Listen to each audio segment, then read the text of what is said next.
driven by an inexplicable urge to not be alone in this unsettling moment. Suddenly, the earth in front of me ruptures with a violence that knocks me off my feet. I scramble backwards, my heart pounding in my chest. From the fissure in the ground, a nightmarish creature emerges, its form so bizarre and terrifying that my mind struggles to comprehend it. The skin is a grotesque tapestry of oozing, putrid green, brown, and gray, resembling a patchwork of rot and decay. Slimy tendrils hang from its grotesque, bloated body, swaying with a perverse rhythm. The eyes, glowing a malevolent red, are sunken into its face, framed by sickly, translucent membranes that blink horizontally like the slit pupils of a snake. Frozen in terror, I can only stare as the creature opens its gaping maw, revealing rows of sharp, jagged teeth. A low, guttural growl emanates from its throat, vibrating through the air and draining the blood from my face. Instinct kicks in, and I know I have to move. I stumble backwards, my injured leg protesting with sharp jabs of pain. The creature lunges forward, its movement surprisingly swift for its size. I dodge to the side, barely avoiding its snapping jaws. I scramble back to the fire, my breath ragged with fear and exertion. The creature is relentless, its every movement filled with predatory purpose. In a desperate bid for defense, I grab a flaming branch from the fire, the embers scattering in a shower of sparks. With every ounce of strength I have, I swing the branch at the monster.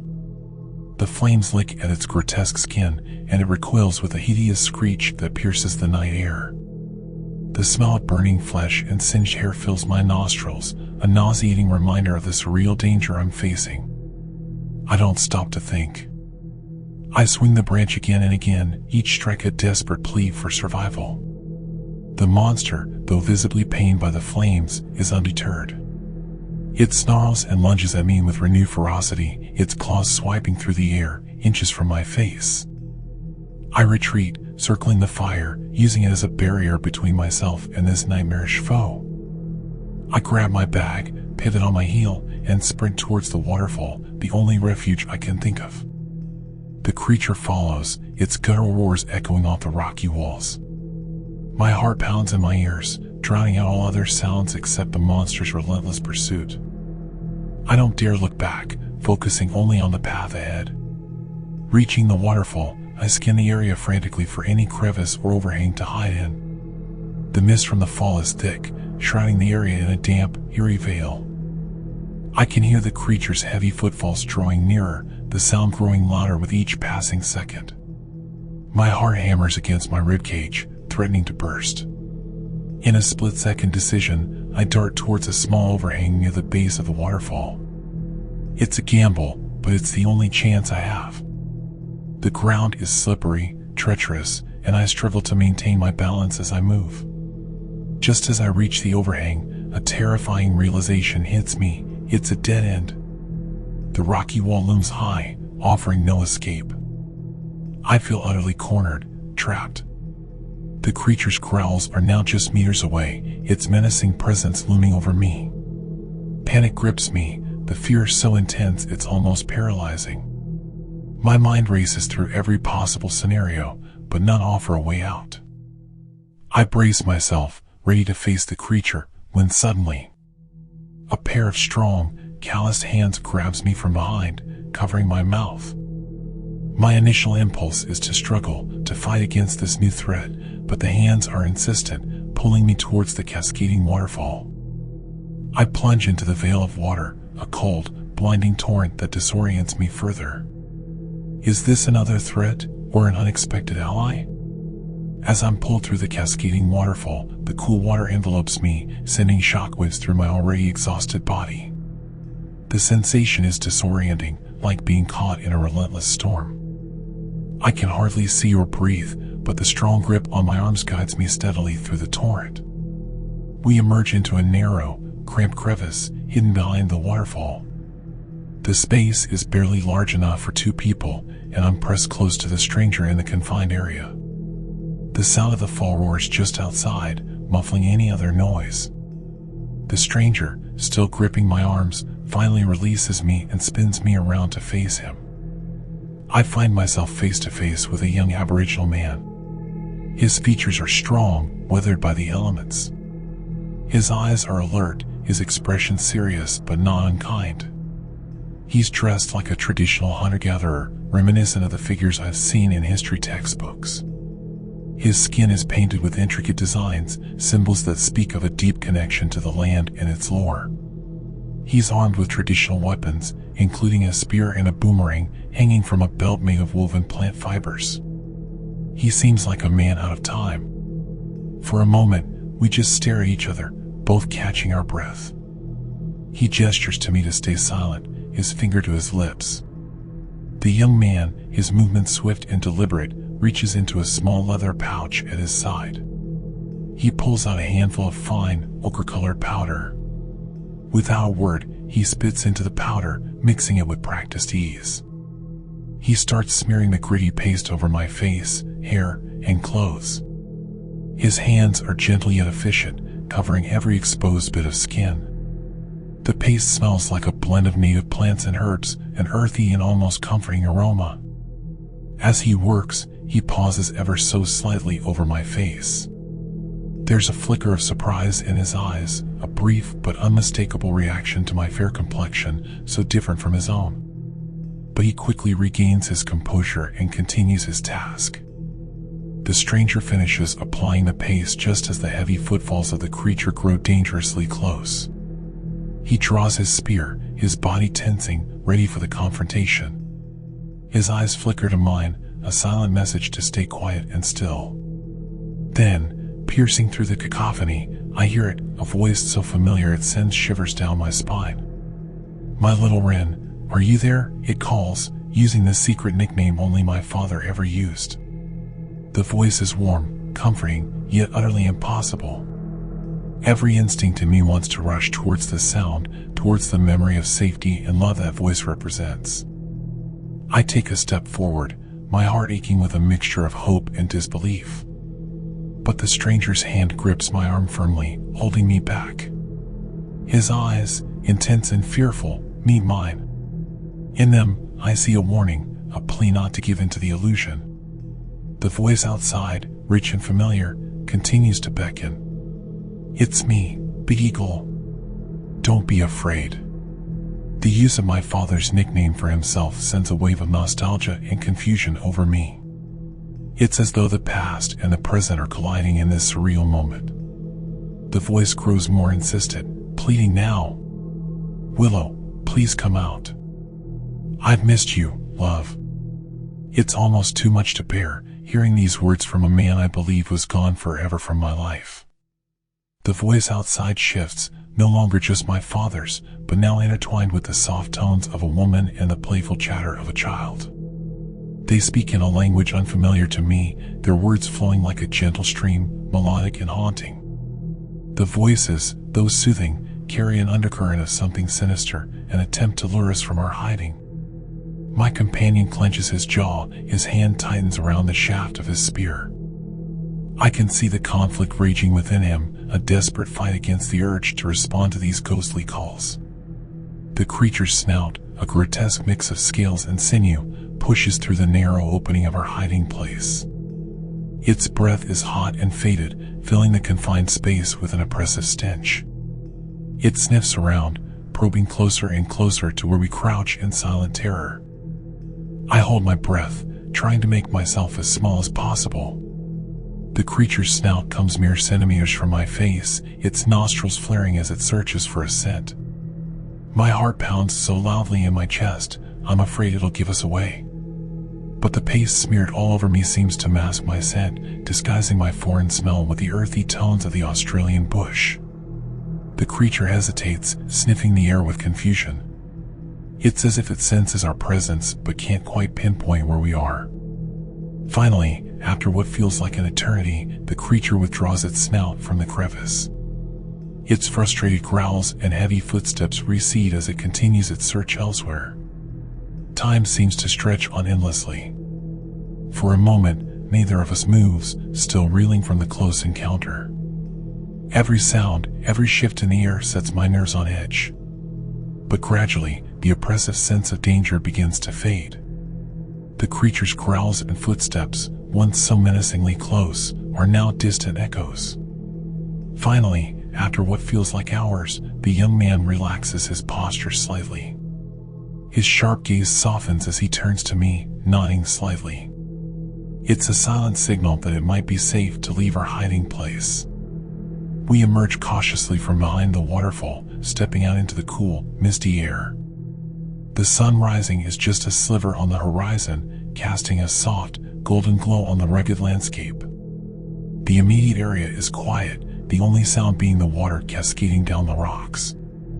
The stranger gestures for me to follow him, moving with a stealth and grace that speaks of his deep familiarity with this land. We tread lightly, every step measured and deliberate, alert for any sign of the creature. As we move away from the waterfall, the young man suddenly stops and crouches down. He examines the ground closely, tracing a set of tracks with his fingers. They're large and deep, unmistakably those of the creature. Taking a hesitant step forward, I clear my throat softly. "Thank you," I say, my voice barely above a whisper, mindful of the lingering danger.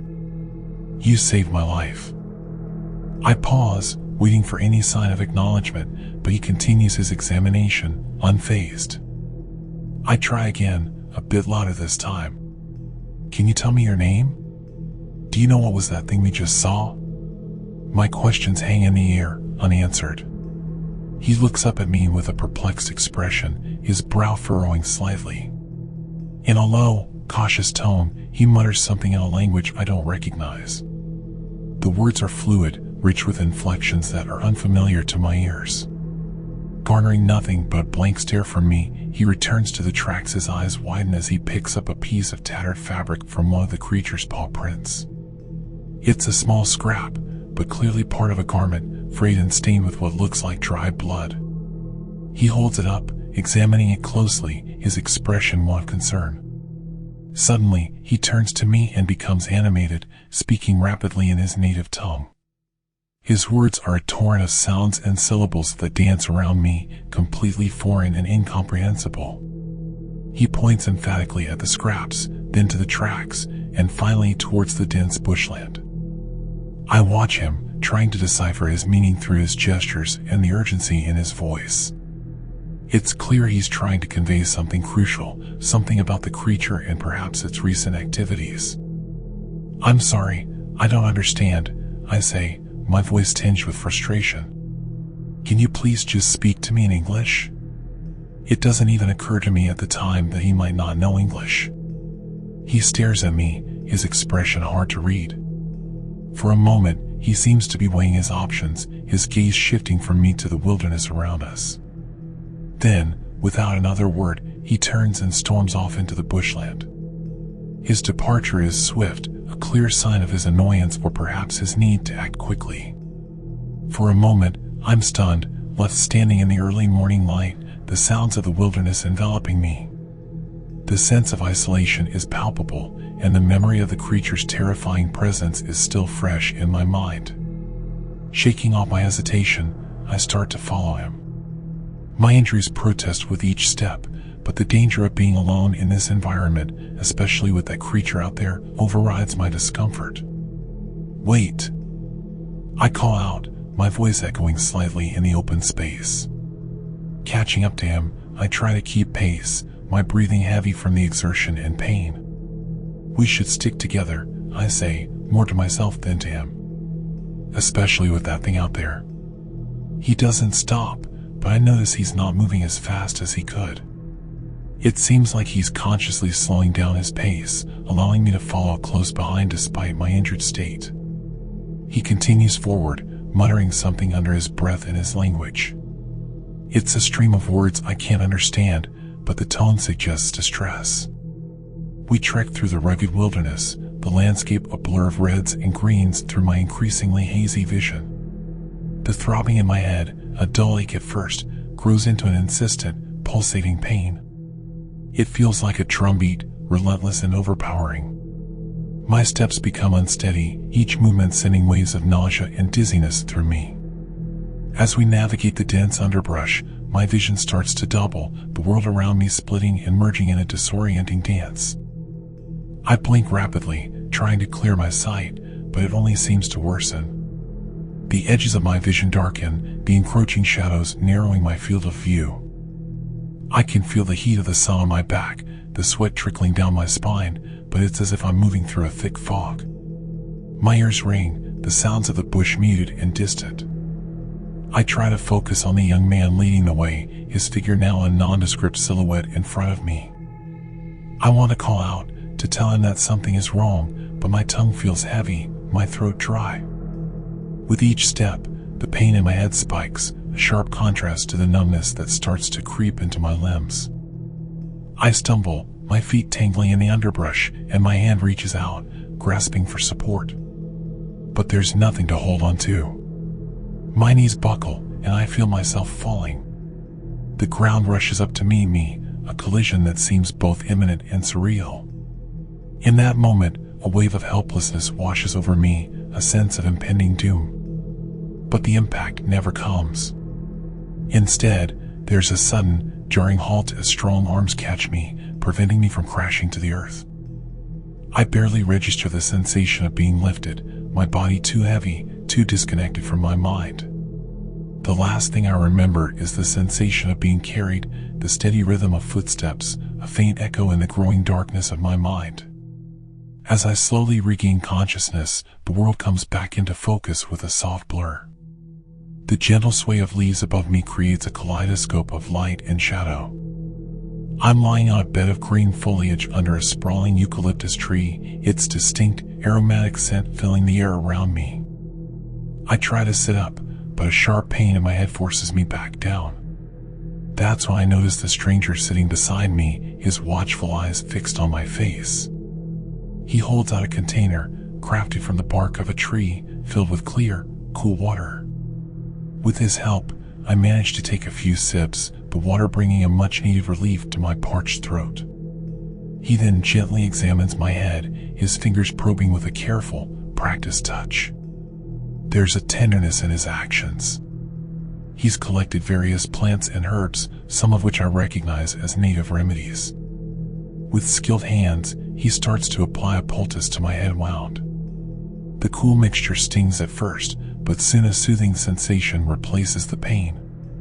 Once he's done, he sits back, giving me space. His gaze wanders to the horizon, lost in thoughts I can't begin to comprehend. I take the opportunity to observe him more closely. His face, etched with lines of experience, tells a story of a life lived in harmony with nature. His eyes, dark and deep, reflect a world that is both beautiful and brutal. Gathering my strength, I make another attempt to communicate with the stranger. "Thanks again. My name's Willow, by the way," I say, hand outstretched. His expression remains stoic, his eyes revealing nothing. "Do you understand me?" I ask tentatively, my voice weak but hopeful. He watches me, his face unreadable. He doesn't respond, and it becomes increasingly clear that he might not understand English. This realization strikes me as odd. Even the most isolated Aboriginal communities have some exposure to English. As I lie there, pondering our communication barrier, I observe him more closely. His attire, his tools, the way he interacts with the environment, it all seems different. Not just traditional, but ancient, untouched by the modern world. A thought begins to form in my mind, a possibility so incredible that it borders on the fantastical. Could he be from an uncontacted people? I sit up, contemplating the possibility, my mind racing. I've heard stories about the Pintupi Nine, the group of indigenous Australians who walked out of the desert in 1984, having lived in isolation from the outside world.